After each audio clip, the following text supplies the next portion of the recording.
Hello students, good evening, very good evening. Welcome to Textbook Bengal Super Coaching A SSC এর ক্লাসে তোমাদের সকলকে স্বাগত জানাই। সবাই জলদি জলদি ঝটপট জয়েন করো।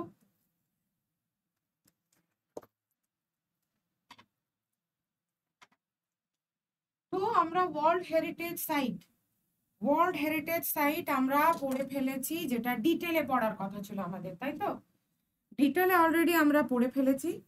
আজকে আমাদের ওয়ার্ল্ড হেরিটেজ সাইট থেকে ইম্পর্টেন্ট এমসিকিউ প্র্যাকটিস করার কথা।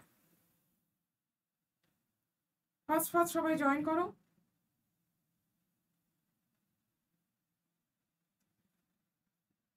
তো ফার্স্ট কোশ্চেনের দিকে আমরা মুভ করব। ফার্স্ট কোশ্চেন আজকের ক্লাসের, সুন্দরবনকে ওয়ার্ল্ড হেরিটেজ সাইট হিসেবে ঘোষণা করা হয়েছে যে কারণে।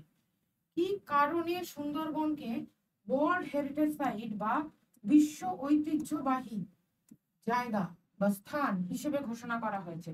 কি কারণ? ব্যাঘ্র সংরক্ষণ, সুন্দরী গাছ, ম্যানগ্রোভ অরণ্য, নাকি জীব বৈচিত্র্যের জন্য? দেখো, সুন্দরবনে বিভিন্ন প্রজাতির গাছ পাওয়া যায়, বিভিন্ন প্রজাতির প্রাণীও পাওয়া যায়, ঠিক আছে? তাই জন্য এবারে দেখো, ব্যাঘ্র সংরক্ষণও সুন্দরবনে আছে, এমন নয় ব্যাঘ্র সংরক্ষণ নেই, আছে। সুন্দরী গাছ আছে, ম্যানগ্রোভ অরণ্য আছে, কিন্তু এই তিনটে পয়েন্ট ছাড়াও যে কারণে করা হয় সেটা হচ্ছে বায়োডাইভার্সিটি, জীব বৈচিত্র্য। এগুলো পয়েন্ট, এই সবগুলোই কিন্তু সুন্দরবনের জন্য অ্যাপ্লিকেবল, বাট আনসার আমরা করব বায়োডাইভার্সিটি। কেন বায়োডাইভার্সিটি করব? কারণ এই বায়োডাইভার্সিটির মধ্যে এই সমস্ত কিছু পড়ে যায়। বাঘ সংরক্ষণ, সেটাও জীব বৈচিত্র্যের মধ্যে পড়ে যাচ্ছে। পশু, সুন্দরী গাছ, সেটাও পড়ে যাচ্ছে জীব বৈচিত্র্যের মধ্যে, গাছ। আবার ম্যানগ্রোভ অরণ্য, মানে যার শ্বাসমূল দেখতে পাওয়া যায়। বর্ষাকালে জলের মাত্রা যখনই বেড়ে যায়, সঙ্গে সঙ্গে গাছগুলোর, ম্যানগ্রোভ অরণ্যের গাছগুলোর শ্বাসমূল মাটির ওপরের দিকে উঠে আসে, সেটাই হচ্ছে ম্যানগ্রোভ। এটাও জীবের মধ্যে পড়ছে। তো আনসার হবে জীব বৈচিত্র্য।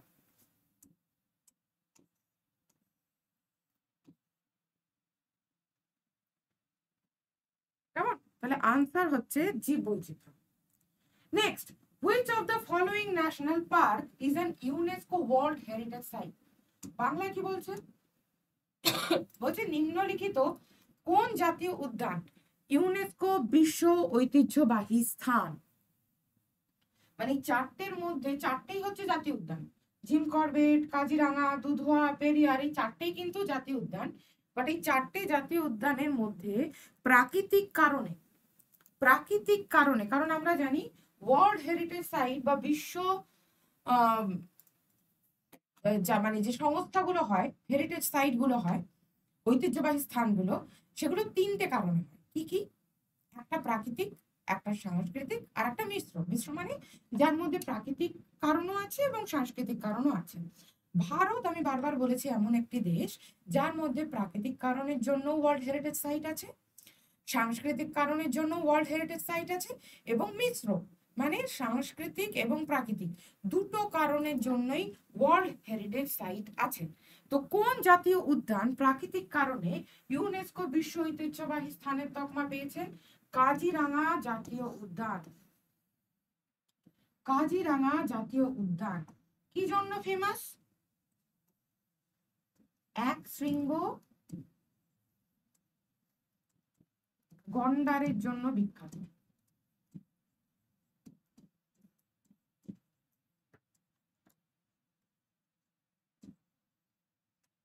সিংহ গন্ডারের জন্য বিখ্যাত। কেমন? চলো next, where is the UNESCO World Heritage Site Kandariya Mahadeva temple located? বলছে ইউনেস্কোর বিশ্ব ঐতিহ্যবাহী স্থল বা স্থান কান্দারিয়া মহাদেব টেম্পল বা মন্দির কোথায় অবস্থিত? এই পারপাস বলে রাখি, এই মন্দিরে শুধু রাজ পরিবারের সদস্যরাই অ্যালাউ ছিল। এই পারপাস বলে রাখি, এই মন্দিরে শুধু এবং শুধুমাত্র রাজ পরিবারের লোকজনই যেতে পারত। সাধারণ প্রজারা, সাউথ ইন্ডিয়ান ডাইনেস্টির মন্দির, সাধারণ প্রজারা কিন্তু এই মন্দিরে প্রবেশ করতে পারত না। এই মন্দিরে কিছুতেই সাধারণ প্রজারা প্রবেশ করতে পারতো না। কি হবে? খাজুরাহো মন্দির, যেটাকে বলা হয় group of Khajuraho temple, group of Khajuraho temple, Khajuraho মন্দির। এটা মহাদেব টেম্পল, এই মন্দিরে শিব পূজিত হতেন। সাধারণ মানুষ মন্দিরের বাইরের চত্বরে যেতে পারত, মন্দিরের ভেতরে প্রবেশ করতে পারতো না। ঠিক আছে, তাহলে আনসার হচ্ছে খাজুরাহো মন্দির।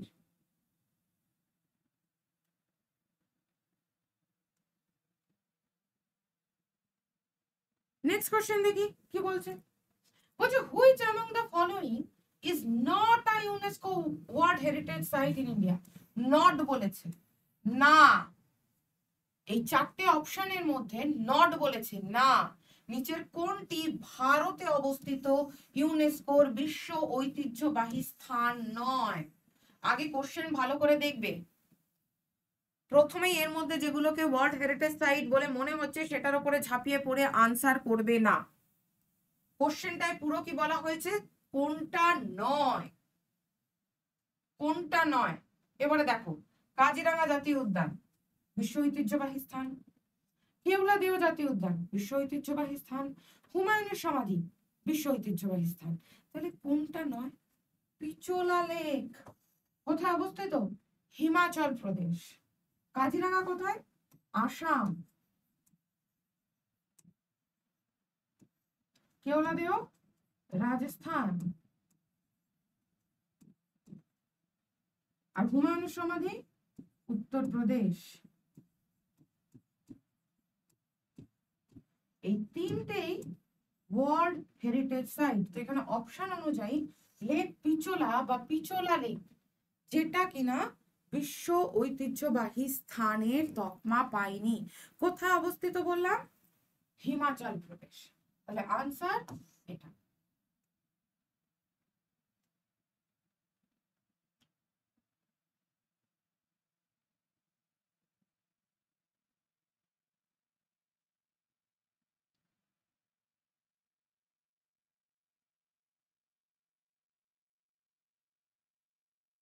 ডান।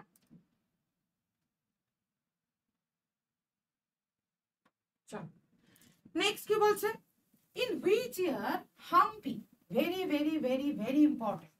আমি তোমাদেরকে ডিটেল পড়ানোর সময় বলেছিলাম যে হাম্পি কত সালে, হাম্পি কত সালে বিশ্ব ঐতিহ্যবাহী স্থানের তকমা পেয়েছে, সেটা প্রচন্ড প্রচন্ড প্রচন্ড important, very very very important. তো বলছি in which year was Hampi declared as a world heritage site by UNESCO. Bangla কি বলছে? ইউনেস্কো কর্তৃক, মানে ওদের দেওয়া দ্বারা, হাম্পিকে কবে বিশ্ব ঐতিহ্যবাহী স্থল হিসেবে ঘোষণা করা হয়েছিল?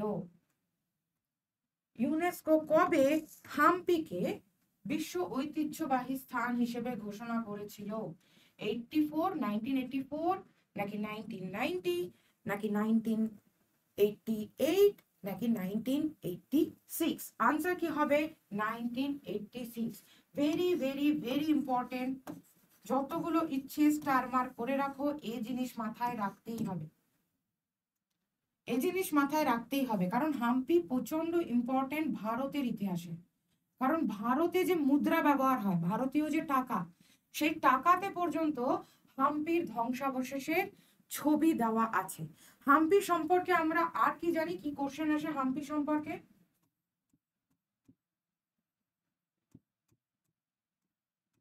ফার্স্ট কোশ্চেন আসে, বিজয়নগর সাম্রাজ্যের রাজধানী ছিল।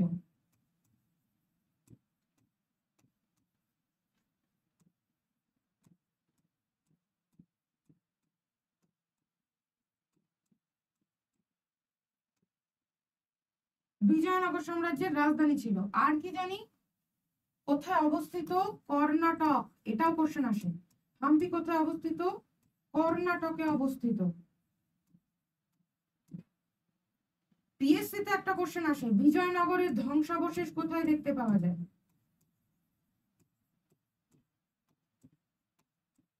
সেটারও আনসার কি হবে? হাম্পি।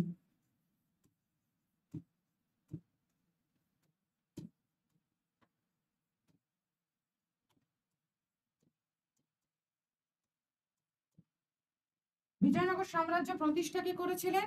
দুই ভাই, কি নাম? হরিহর এবং বুক্কা। বিজয়নগর সাম্রাজ্য প্রতিষ্ঠা কে করছেন? দুই ভাই মিলে প্রতিষ্ঠা করছেন, যাদের নাম কি? হরিহর এবং বুক্কা। হলো? এই তিনটের মধ্যে একটা না একটা প্রশ্ন পেয়ে যাবে হাম্পি রিলেটেড কোনো না কোনো পরীক্ষায়, সেটা WBPSC হোক, রেল হোক, যে কোনো পরীক্ষায় তোমরা এই কোশ্চেনটা পেয়ে যাবে। হাম্পি প্রচন্ড পরিমাণে ইম্পর্টেন্ট, এই পারপাস জেনে রাখো এটা ভারতের বৃহত্তম open air museum. Open air কেন? খোলা আকাশের নিচে। ভারত সরকার আর্কিওলজিক্যাল সার্ভে অফ ইন্ডিয়া দিয়ে এটাকে সুরক্ষিত করে রেখেছে। এটার জন্য আলাদা সিকিউরিটি আছে, যেটা সেন্ট্রাল ইন্ডিয়ার কেন্দ্রীয় সরকারের দ্বারা এর জন্য আলাদা সিকিউরিটি পর্যন্ত আছে। ঠিক আছে? তো হাম্পি ওপেন এয়ার মানে তার চারপাশ দিয়ে বিল্ডিং বা পাঁচিল দিয়ে ভারত সরকার তার উপরে বিল্ডিং তৈরি করে ভেতরে মিউজিয়াম বানায়নি। যেরকমটা আমাদের কলকাতা মিউজিয়াম, এশিয়ার সব থেকে বড় মিউজিয়াম, ভারতের মধ্যে সব থেকে বড় মিউজিয়াম, কিন্তু খোলা আকাশের নিচে কি?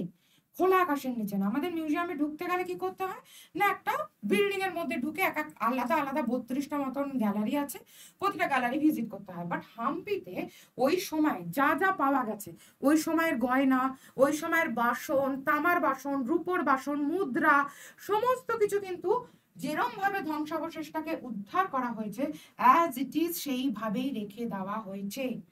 আলাদা করে পাঁচিল দিয়ে জিনিসটাকে কিন্তু করা হয়নি, একদম খোলা আকাশের নিচেই মেনটেন করে। মেনটেনটা কে করে? আর্কিওলজিক্যাল সার্ভে অফ ইন্ডিয়া এবং সেন্ট্রাল ইন্ডিয়ার security. Next, which ancient site, বলছে অ্যানশিয়েন্ট কথাটার মানে কি? প্রাচীন, পুরনো। সাইট মানে আমরা জানি স্থান। তো বলছে which ancient site is the UNESCO world heritage site present in the Bihar state of India. Bihar state of India বলছে কোন প্রাচীন স্থান যেটা ভারতে বিহারের রাজ্যতেই উপস্থিত আছে, যেটাকে ইউনেস্কোর তরফ থেকে বিশ্ব ঐতিহ্যবাহী স্থান হিসেবে স্বীকৃতি দেওয়া হয়েছে। স্বীকৃতি দেওয়া হয়েছে কেমন? যেটাকে বিশ্ব ঐতিহ্যবাহী স্থান হিসেবে স্বীকৃতি দেওয়া হয়েছে। কোন প্রাচীন স্থান? কি হবে আনসার? আনসার হবে মহাবোধি বিহার। মহাবোধি বিহার। এই যে আমি এটারও ডিটেল পড়িয়ে দিয়েছি এবং কি বলেছি, মহাবোধি বিহার পুরো যে মন্দির কমপ্লেক্স, পুরো জায়গাটাকে মানে পাঁচিলের মধ্যে যতটা জায়গা আছে একদম পাঁচিল দিয়ে ঘেরা, মাঝখানে মন্দিরও আছে। তো এই জিনিসটা প্রথম নির্মাণ করেন কে? মহাবোধি বিহারের মন্দির প্রথম মন্দির নির্মাণ করেন অশোক।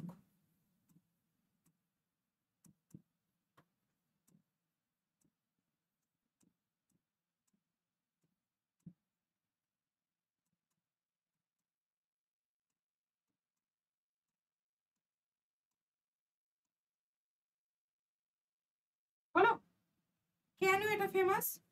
কারণ দুনিয়া জুড়ে বহু বৌদ্ধ ধর্মাবলম্বী মানুষ আছেন। আমি কি বলেছি, বিশ্বে যত ধর্ম আছে তার মধ্যে যদি র্যাঙ্কিং করা হয় যে কোন ধর্ম আগে, কোন ধর্ম সেকেন্ডে, কোন ধর্ম থার্ডে, এরম ভাবে যদি র্যাঙ্কিং করা হয়, বুদ্ধিজম কিন্তু সেই র্যাঙ্কিং এ 4-এ আসে। তার মানে কি, যথেষ্ট লোক যারা বৌদ্ধ ধর্মকে ফলো করে। আমেরিকাতেও তুমি বুদ্ধিস্ট পাবে, জাপানে তো পাবেই, কোরিয়া, সাউথ কোরিয়া এইসব জায়গায় তো পাবেই, আমাদের তিব্বতে পাবে, চীনে পাবে, ইভেন আমাদের ভারতের নর্থ ইস্টার্ন সাইডেও পাবে। তো বুদ্ধিজম ফলো করা, এত বক্তব্য বলার কারণ কি? কারণ বুদ্ধিজম ফলো করা মানুষদের কাছে এই জায়গাটা প্রচন্ড পবিত্র। মহাবোধি বিহার কেন ম্যাম? এই মহাবোধি বিহার এরিয়াতে নিরঞ্জনা নদীর তীরে কি বলছি, নিরঞ্জনা, কোশ্চেন আসে, নিরঞ্জনা নদীর তীরে অশ্বত্থ গাছের নিচে বসে গৌতম বুদ্ধ ধ্যান করেন। যে বছর উনি ধ্যান করতে শুরু করেন সেই বছরই উনি মোক্ষ লাভ করেন। তো তারপরে যেটাকে বুদ্ধিজমে বলা হয় বোধি লাভ করা, তাই না? বুদ্ধিজমে মোক্ষ লাভ করাকে কি বলে? বোধি লাভ করা। আর জৈনিজমে মোক্ষ লাভ করাকে কি বলে? কৈবল্য লাভ করা।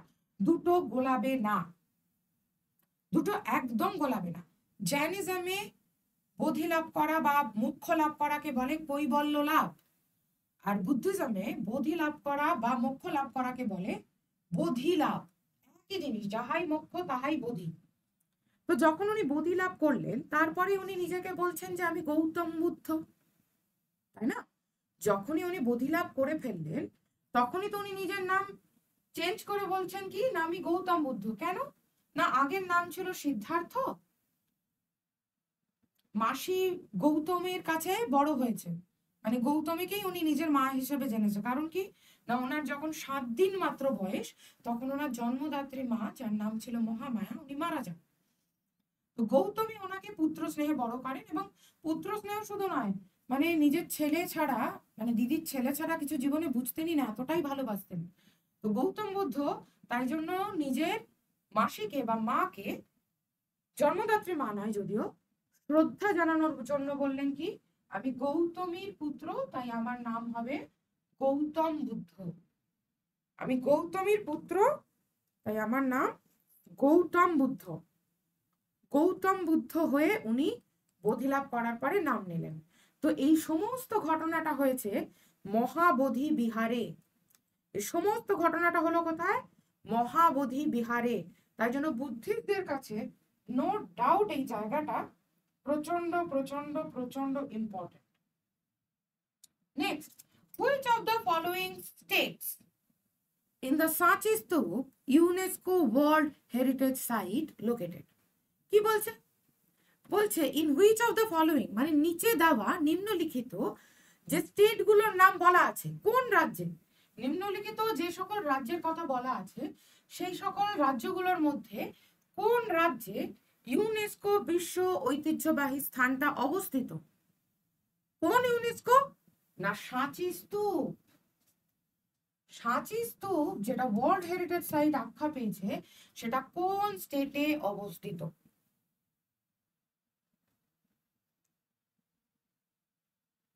কি হবে আনসার?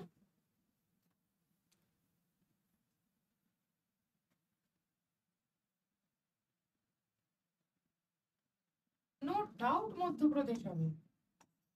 মধ্যপ্রদেশ, এমপি তে। সাঁচি স্তূপ নির্মাণ করেন কে? সম্রাট অশোক।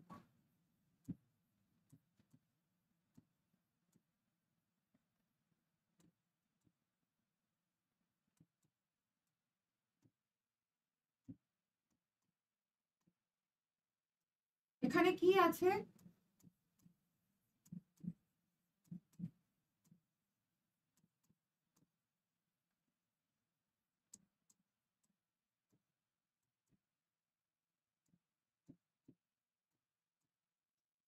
বৌদ্ধ ধর্মাবলম্বীদের মত অনুযায়ী গৌতম বুদ্ধের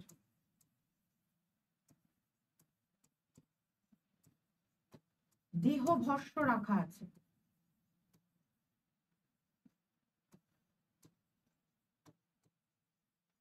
তাহলে কতটা ইম্পর্টেন্ট এই জায়গাটাও বুদ্ধিস্টদের কাছে, সাঁচি স্তূপ কতটা পরিমাণে ইম্পর্টেন্ট বুদ্ধিস্টদের কাছেও এই জায়গাটা, সাঁচি স্তূপ, তাই না?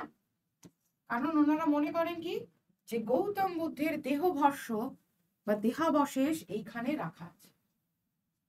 হ্যাঁ, আচ্ছা এবারে বলে দিই বেঙ্গল টাইগার ব্যাচ যেটা 2.0 ব্যাচের দাম কত? 1999। 2000-ই বলতে পারো। কোড যদি ইউজ করো আমার SM555, তাহলে তুমি 2000-এ পাবে, নাহলে একটু দাম বেশি পড়বে, 2100 মতন দাম পড়বে। 1999-তে তুমি জিনিসটা পাবে যদি কোড ইউজ করো আমার SM555। যদি মনে করছো তোমরা ম্যাম কোড দেওয়ার জায়গাটা বুঝতে পারছি না, তাহলে কি করবে, এই হোয়াটসঅ্যাপ নাম্বারটা লিখে রাখো। এই হোয়াটসঅ্যাপ নাম্বারে আমাকে জানাবে 8910299516। এই নাম্বারটায় আমাকে জানাবে, হোয়াটসঅ্যাপ করে দেবে। আমি তোমাকে বেঙ্গল টাইগার 2.0 লিংক দিয়ে দেব। সেই লিংকটায় যদি ক্লিক করো, তোমাকে আলাদা করে কোড দিতে হবে না, অটোমেটিক্যালি তোমার দাম পড়বে 1999 টাকা। আবারও বলছি, কোড এটা, কিন্তু যদি মনে করছো ম্যাম কোড দেওয়ার জায়গাটা বুঝতে পারছি না, কোন জায়গায় দিতে হবে বা কিভাবে দিতে হবে বুঝতে পারছি না, তো সেক্ষেত্রে এই নাম্বারটা লিখে রাখো 8910299516। এই নাম্বারটায় হোয়াটসঅ্যাপ করে দেবে, এটা আমার নাম্বার, যে ম্যাম আমাকে লিঙ্কটা পাঠিয়ে দিন। ওই লিঙ্কটায় ক্লিক করলে ডাইরেক্টলি 1999-তে তোমরা ব্যাচটা পেয়ে যাবে। ম্যাম ব্যাচটা কেন নেব, কেন নেবে প্রশ্নে আসি। কেন নেবে না, বলা হয়েছে শিওর সিলেকশন ব্যাচের নাম রাখা হয়েছে, নহলে রিফান্ড পলিসি। যদি তোমার সিলেকশন না হয় তাহলে তুমি রিফান্ড পেয়ে যাবে, যদি সিলেকশন হয় তাহলে তো পাবেই, ছেড়েই দাও। শুধু 2000 টাকা কেন, তার সঙ্গে আরো অনেক কিছু গিফটস আমাদের তরফ থেকে দেওয়া হবে, সেটা তো ভুলেই যাও। যারা চাকরি পাবে সেটা নিজেদের জন্য একটা গিফট যে তুমি চাকরি পেয়ে গেলে, প্লাস আমাদের তরফ থেকে এই টাকাটা তো মানে দেওয়া হবেই, প্লাস আরো অনেক গিফটও দেওয়া হবে, সেটা তো বললামই না। কিন্তু যদি না হয়, কেউ সিলেকশন না পায়, তো আমাদের বক্তব্য হচ্ছে সেক্ষেত্রে আমরা তোমাদের টাকা ফেরত করে দেবো। কি কি শর্ত আছে, তোমাকে 80% কোর্স এই ব্যাচটার মধ্যে এসএসসি আছে, সিএইচএসএল আছে, ডাব্লিউবিপি, কেপি, রেল, রেলের মধ্যে আবার ALP, NTPC graduate, NTPC under graduate, CHSL, MTS, SSC GD, WBPSC সব পরীক্ষা, ক্লার্কশিপ, মিসলেনিয়াস সব ব্যাচ এর মধ্যে তোমরা পাবে। সমস্ত কিছুর জন্য তোমাকে মিনিমাম 80% কোর্স শেষ করতে হবে, মিনিমাম 80% কোর্স শেষ করতে হবে।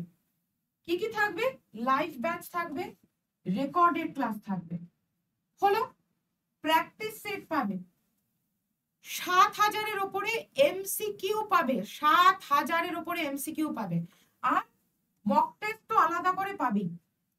তখনই এবারে বলছে ক্লেম আর রিফান্ড আফটার ইওর সাবস্ক্রিপশন। তুমি যদি ব্যাচ নিয়েছো, সঙ্গে তুমি যদি সিলেক্টও না হও, ইফ নট সিলেক্টেড তাহলেও পাবে, ফাইনাল রেজাল্ট যদি সিলেক্টেড হও তাহলেও পাবে। শর্ত কি না, 2 বছর হতে হবে, মিনিমাম সাবস্ক্রিপশন নেওয়ার 2 বছর পর গিয়ে তুমি এটার জন্য ক্লেম করতে পারো। মানে আজকে 17 তারিখ, আজকে সেল আছে, আজকে যদি নিচ্ছ তাহলে 2 বছর পরে, মানে আজকে 17 এপ্রিল 2025, তুমি যদি ফেরত চাও, সে সিলেকশন হোক চাই সিলেকশন না হোক, তাহলে তোমাকে 17 এপ্রিল 2027 গিয়ে আমাদের কাছে ক্লেম করতে হবে। রেগুলার অ্যাটেন্ডেন্স থাকতে হবে, মিনিমাম 80%, এঙ্গেজমেন্ট থাকতে হবে। এই শর্তগুলো যদি মানো, আসলে দেখা হচ্ছে যে তোমরা ব্যাচ নিয়ে বাড়িতে চুপচাপ বসে আছো নাকি ব্যাচ নিয়ে পড়াশোনা করছো, মানে এটা হচ্ছে অনেকটা ওই জোর করে মায়েরা যেরকম ছোটবেলায় পড়তে বসাতো সেরকম অনেকটা ব্যাপার স্যাপার, একদম সেরকম ব্যাপার স্যাপার, যে আগে 80% লাইভ ক্লাস করো, 80% রেকর্ডেড ক্লাসগুলো করো, প্র্যাকটিস করো, মক টেস্ট দাও, তারপরে দেখি কিরকম ভাবে তোমার সিলেকশন হচ্ছে না। তাই জন্যই এটাকে বলা হয়েছে শিওর সিলেকশন। এত কিছুর পরে যদি সিলেকশন না হয় তাহলে আমরা হার মেনে নেব, তোমাদেরকে রিফান্ড করে দেবো।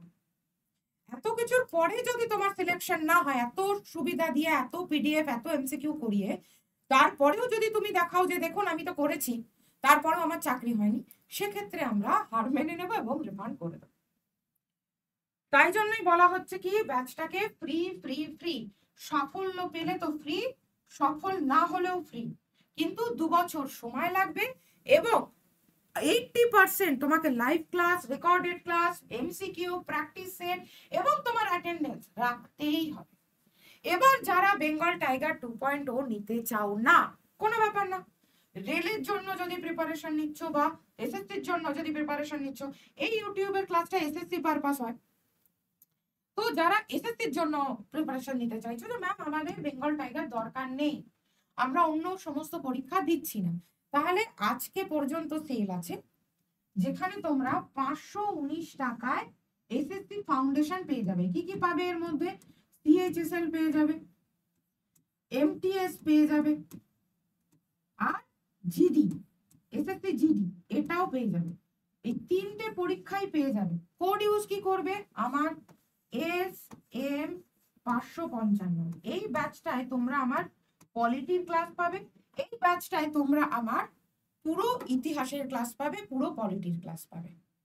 পুরো সম্পূর্ণ পলিটিটা এই ব্যাচে আমি পড়াবো, আর পুরো ইতিহাস অ্যানশিয়েন্ট ইন্ডিয়া, মিডিয়েভাল ইন্ডিয়া এবং মডার্ন ইন্ডিয়া এই তিনটেই এখানে তোমরা পেয়ে যাবে। আলাদা করে তোমাদেরকে নিতে হবে না। এই তিনটে সেন্ট্রালের পরীক্ষায় তোমরা মাত্র 519-এ পেয়ে যাবে। আবারও বলছি, যদি মনে হয় ম্যাম কোডটা বসাতে পারছি না, এই হোয়াটসঅ্যাপ নাম্বারটা লিখে রাখো। এই হোয়াটসঅ্যাপ নাম্বারে আমাকে লিখে দেবে ম্যাম এসএসসির ফাউন্ডেশনের ব্যাচটা লাগবে, যেটা 519 টাকা দাম। 8910299516 এই নাম্বারটা একটু লিখে রাখো। এই নাম্বারটায় আমাকে বলবে, আমি তোমাকে পাঠিয়ে দেবো লিংক, সেটায় ক্লিক করলেই তুমি এটা পেয়ে যাবে। চলো next, the world heritage site. The world heritage site having the architectural work of Le Corbusier। এখানে এটা হচ্ছে ফ্রেঞ্চ ওয়ার্ড, লে কর্বুশিয়ার স্থাপত্য কর্ম, যেখানে লোকেটেড কি না, লে কর্বুশিয়ার যে স্থাপত্য কর্ম সেটা একটা বিশ্ব ঐতিহ্যবাহী স্থান। কোথায় অবস্থিত এই পারপাস বলে রাখি, এখানে সরকারি, এখানকার গভর্নমেন্ট, আমি ডিটেল পড়িয়ে দিয়েছি অলরেডি, ছবিও দেখিয়ে দিয়েছিলাম। যারা ডিটেল ক্লাসটা এখনো করোনি, ডিটেল ক্লাসটা দেখে নিও, ইউটিউবেই আছে। আমি 2 দিন ধরে পুরো বিশ্ব ঐতিহ্যবাহী স্থান কভার করে দিয়েছি। যারা দেখোনি তারা দেখে নিও, কারণ বেসিক ক্লিয়ার হওয়া বেশি জরুরি। যখনই তোমার বেসিক ক্লিয়ার হয়ে যাবে তুমি সব রকমের এমসিকিউ আনসার করতে পারবে। তো এটা চণ্ডীগড়ে অবস্থিত। এখানে কি হয়, এটা বিশ্ব ঐতিহ্যবাহী স্থান, বাট এই জায়গাটাকে চণ্ডীগড় গভর্নমেন্ট, চণ্ডীগড়ের যে গভর্নমেন্ট, লোকাল যে গভর্নমেন্ট, তারা নিজেদের সরকারি অফিস হিসেবে, সরকারি দপ্তর বা সরকারি কার্যালয় হিসেবে ব্যবহার করে। কেমন? নেক্সট কি বলছে, which of the following is not included in UNESCO's list of World Heritage Sites in India? not বলেছে, not included মানে অন্তর্ভুক্ত বা যুক্ত নয়, not। এই চারটে মানে অপশন দেওয়া আছে, তো বলছে ইউনেস্কো ভারতের এই চারটে জায়গার মধ্যে কোনটাকে বিশ্ব ঐতিহ্যবাহী স্থানের তকমা দেয়নি। কোনটাকে বিশ্ব ঐতিহ্যবাহী স্থানের তকমা দেয়নি, কোনটাকে? এই চারটের মধ্যে কোনটাকে দেয়নি? আনন্দ ভবন এটাকে দেয়নি। কেন? আনন্দ ভবন কোথায় অবস্থিত? এলাহাবাদ। এটা তৈরি করেছিলেন কে? মতিলাল নেহেরু তৈরি করেছিলেন। মতিলাল নেহেরুকে আমাদের দেশের প্রথম প্রধানমন্ত্রী জওহরলাল নেহেরুর বাবা, উনি বানিয়েছিলেন এই ভবনটা, আনন্দ ভবন। এইখানে নেহেরু বড় হয়েছেন, জওহরলাল নেহেরু বড় হয়েছেন। এই সেম বাড়িতে ইন্দিরা গান্ধী বড় হয়েছেন। তো আনন্দ ভবন মানে ভারতের আইএনসিতে যে সকল বড় বড়, মানে দেশ স্বাধীন হওয়ার পরে, আমি যদি বলি দেশ স্বাধীন হওয়ার পরে যে সকল বড় বড় নেতাদের জন্ম দিয়েছে, সেটা অবশ্যই আনন্দ ভবন। কারণ ভারতের প্রথম প্রধানমন্ত্রী জওহরলাল নেহেরু, উনি এই বাড়িতে বড় হয়েছেন, ওনার শৈশবকাল এবং যৌবনকালও এখানেই কেটেছে। এবং ইন্দিরা গান্ধী, যিনি ভারতের প্রথম মহিলা মুখ্যমন্ত্রী, তারও জন্ম এই বাড়িতে, এবং এই বাড়িতেই উনি বড় হয়েছেন। আনন্দ ভবন তৈরি করেছিলেন কে? না মতিলাল নেহেরুর, সরি জওহরলাল নেহেরুর বাবা মতিলাল নেহেরু। নেক্সট কি বলছে, world heritage site status to sites is granted by, বলছে সাইট গুলোকে, বিভিন্ন স্থানগুলোকে ওয়ার্ল্ড হেরিটেজ সাইটের মর্যাদা দেয় কোন সংস্থা বিভিন্ন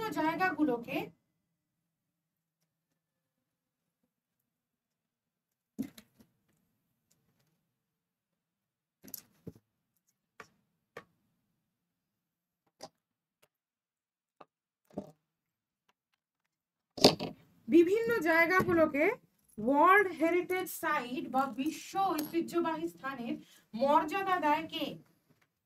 ইউনেস্কো। এটা তো আমরা পড়তে পড়তে পড়তে পড়তে মুখস্থ করে ফেলেছি। ইউনেস্কো। Answer UNESCO.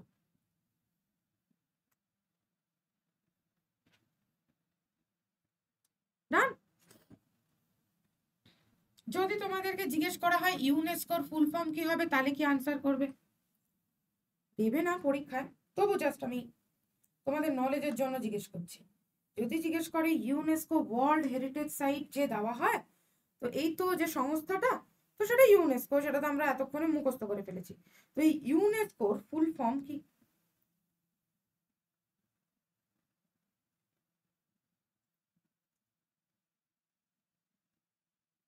ইউনেস্কোর ফুল ফর্ম কি?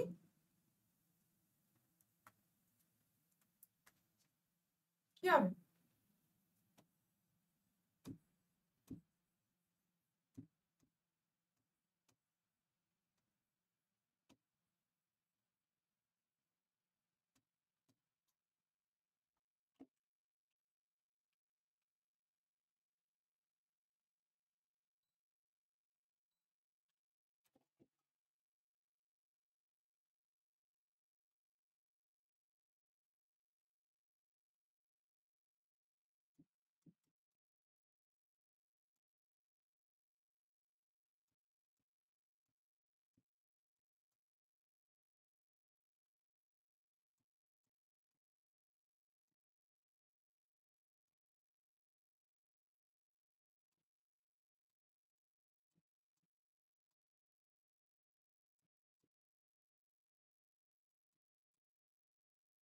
United Nations for Educational and Scientific and Cultural Organization।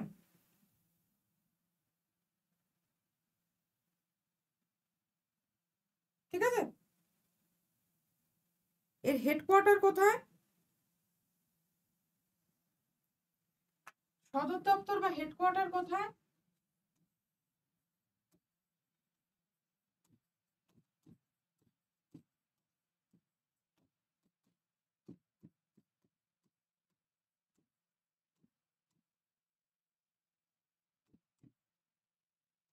Paris. এটাও দেয় ফ্রান্স। প্যারিস ফ্রান্সে। আচ্ছা, ইলোরা কেভ একটা UNESCO world heritage site. Ellora cave একটা ইউনেস্কো ওয়ার্ল্ড হেরিটেজ সাইট। আর located in which of the following hill? বলছে ইলোরা গুহা নিচের কোন পাহাড়ে অবস্থিত? ইউনেস্কোর দ্বারা বিশ্ব ঐতিহ্যবাহী স্থান কত সালে পেয়েছিল? ভেরি ইম্পর্টেন্ট, এটা একদম মাথায় রাখবে। 1983 সাল। ইলোরা 1983 সাল। প্রথমবার ভারতকে 1983 সাল থেকেই দেওয়া হয়। 1983 সাল থেকেই ভারতকে দেওয়া হয়। কোন পাহাড়ে? চরন্দ্রী পাহাড়। কোথায় অবস্থিত? মহারাষ্ট্র। মহারাষ্ট্রের কোথায়? ঔরঙ্গাবাদ। মহারাষ্ট্রের কোথায় অবস্থিত? না, ঔরঙ্গাবাদে অবস্থিত চরন্দ্রী পাহাড়। Which of the following is not a World Heritage Site under UNESCO? এই চারটির মধ্যে বলছে ইউনেস্কোর দ্বারা প্রদত্ত অধীনে বিশ্ব ঐতিহ্যবাহী স্থান নয়। নয়। চাঁদ মিনার, রানী কি, দেখো এগুলো সব বিশ্ব ঐতিহ্যবাহী স্থান। রানী কি বাউলি হচ্ছে রানী কি ভাভ, একটা স্টেপ ওয়েল, ধাপযুক্ত কুয়া, যেটা উনি ওনার হাজবেন্ডের স্মৃতির উদ্দেশ্যে করেছিলেন। রানীর নাম কি? রানীর নাম হচ্ছে লোক মহাদেবী। চাঁদ মিনার ইউনেস্কো ওয়ার্ল্ড হেরিটেজ সাইট নয়। ঠিক আছে, চাঁদ মিনার ইউনেস্কো ওয়ার্ল্ড হেরিটেজ সাইট নয়। Next, Keoladeo national park was declared as UNESCO World Heritage Site in which year? বলছে কেওলাদেও জাতীয় উদ্যান কোন সালে ইউনেস্কোর বিশ্ব ঐতিহ্যবাহী স্থান হিসেবে স্বীকৃতি পেয়েছে? Very very very very important. কেন ইম্পর্টেন্ট ম্যাম? কারণ কেওলাদেও ঘানা, পুরো নাম হচ্ছে কেওলাদেও ঘানা জাতীয় উদ্যান, কোথায় অবস্থিত যেটা কোশ্চেন আসে? রাজস্থানে অবস্থিত। কোথায় অবস্থিত? রাজস্থান। কেন ইম্পর্টেন্ট? তিনটে তকমা পেয়েছে কেওলাদেও ঘানা। কি কি? ভারতের জাতীয় উদ্যান, বিশ্বের তরফ থেকে রামসার সাইট, আবার বিশ্বের তরফ থেকেই বিশ্ব ঐতিহ্যবাহী স্থান। তো তিনটে বড় বড় খেতাব বা অ্যাওয়ার্ড পেয়েছে কেওলাদেও ঘানা। আনসার হবে কি? 1985। Very very very important. এইটার সাল মাথায় রাখতেই হবে, এইটার সাল মাথায় রাখতেই হবে কবে ওয়ার্ল্ড হেরিটেজ সাইট হিসেবে আখ্যা পায়। নেক্সট কি বলছে? Dash was not declared the world heritage site by UNESCO. এই চারটের মধ্যে কোনটাকে ইউনেস্কো দ্বারা বিশ্ব ঐতিহ্যবাহী স্থান হিসেবে ঘোষণা করা হয়নি? ঘোষণা করা হয়নি, হয়নি বলছে, নট ডিক্লেয়ার্ড বাই ইউনেস্কো। কোনটা?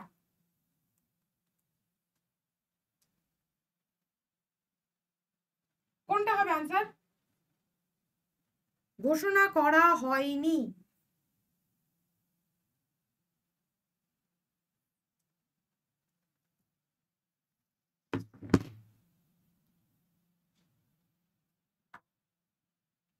এটা হয়েছে, এটা হয়েছে, তাহলে কোনটা হবে? আনসার হবে এটা, এটা হয়নি। হলো?